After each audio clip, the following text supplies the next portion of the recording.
This is to show you how to program key on table with or without existing key using our GLR Doctor.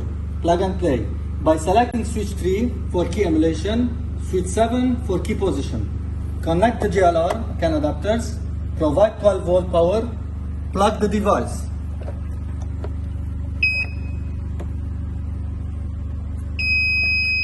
Green LED is on, put the key on tag. Key is ready. Connect KVM in the car and start. Plug the KVM.